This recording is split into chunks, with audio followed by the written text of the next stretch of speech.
ကိုလှုပ်တဲ့ကောင်းမကောင်းကံတွေဟာကိုယ်နဲ့အတူတကွာပါလာမှာတဲ့ဘဝတန်တရားရှောင်ပြေးလို့မရဘူးကိုလှုပ်ခဲ့တဲ့အလုပ်ဟာကိုယ်နဲ့အတူပဲရှိနေတယ်အမြဲတမ်းကိုယ်နဲ့အတူတကွာရှိနေသည့်အတွက်ကြောင့်လူတွေဟာတယောက်နဲ့တယောက်မတူညီတဲ့သဘောတွေအသက်တိုတဲ့လူကတိုးအသက်ရှည်တဲ့လူကရှည်ရုပ်ချောတဲ့လူကချောရုပ်ဆင်းရဲတဲ့ကျုပ်ဆိုးတဲ့လူကဆိုးပစ္စည်းဥစ္စာပေါ်တဲ့လူကပေါ်တယ်ဆင်းရဲတဲ့လူကဆင်းရဲတယ်ဆိုတဲ့ကွဲပြားခြားနားမှုတွေဟာဘယ်ဘုရားသခင်ကဖန်ဆင်းတာမှမဟုတ်ဘူးကိုယ်တိုင်လှုပ်တာဘုရားသခင်ဖန်ဆင်းရင်ဘုရားသခင်ပြစ်တင်နေကြအောင်မယ်အခုပြစ်တင်စရာမရှိဘူး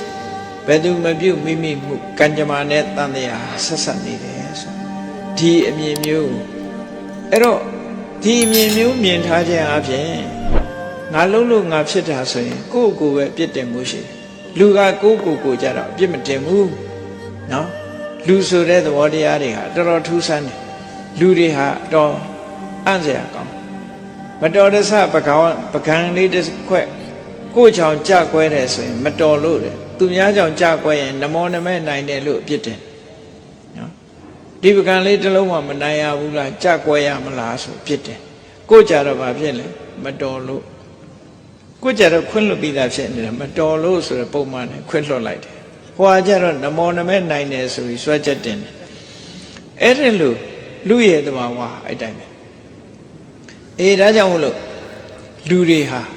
ကိုလှုပ်သမျှကိုပဲခံရတယ်ဘယ်သူမှ